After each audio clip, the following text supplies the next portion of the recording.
Quentin, on voit le verre à moitié vide ou à moitié plein ce soir après cette grosse prestation quand même à Albi?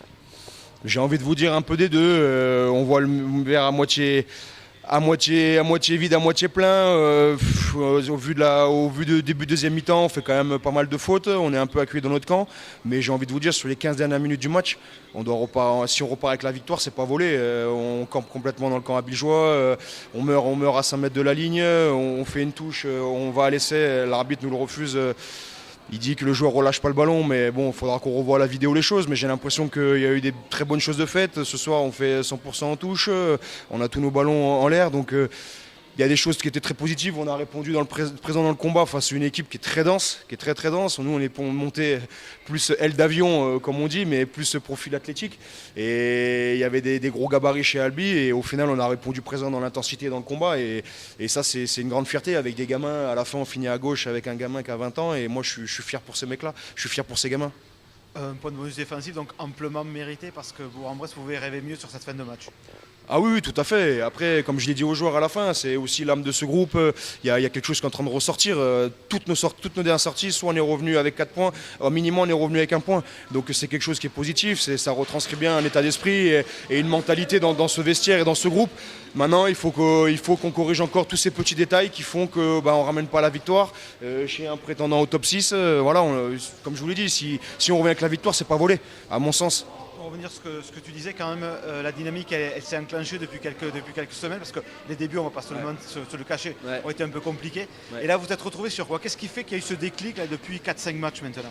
On a eu un peu de retard à l'allumage. On était peut-être un peu. Il y avait une méthodologie qui avait été prise cet été, de beaucoup axer sur la prépa physique pour qu'on soit en canne. Au final, on le voit, on finit bien les matchs. Souvent, on bascule les matchs en fin de match.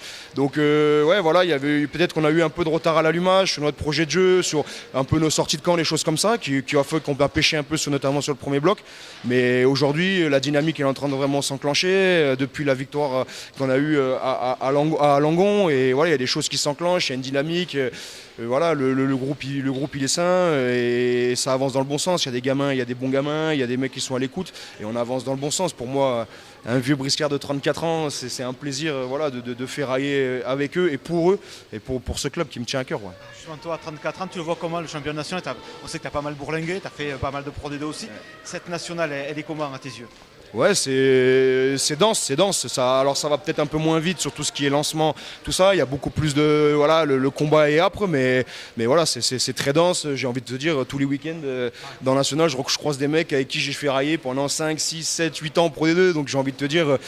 Tous les mecs, au final, le niveau il se nivelle avec tous les mecs de Pro D2 qui descendent à la nationale. Le niveau il augmente et c'est pas plus mal pour ce championnat qui est, je pense, attractif. Et dernière question, on va te laisser après. Ce soir, il y avait déjà un gros morceau, c'était Albi. Et la semaine prochaine, vous remettez le couvert et vous allez chez l'Ogre Normand. Ouais. On y va comment, sans pression?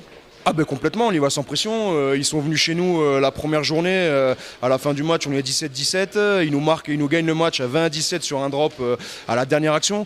Donc j'ai envie de vous dire, écoutez, on va là-bas sans pression pour jouer un gros match de rugby. Comme je vous l'ai dit, on voit qu'on répond présent dans l'intensité. Après, il faudra être un peu plus pragmatique sur tout ce qui est nos sorties de camp. Pour fin de première mi-temps, on se fout un peu le bordel. On fait 4-5 temps de jeu dans notre camp. Au final, on met un jeu approximatif, on trouve pas la touche, on prend le contre-attaque, essai.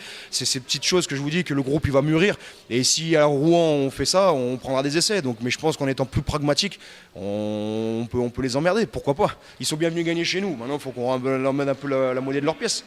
Parfait, merci Quentin. Merci à vous et au plaisir.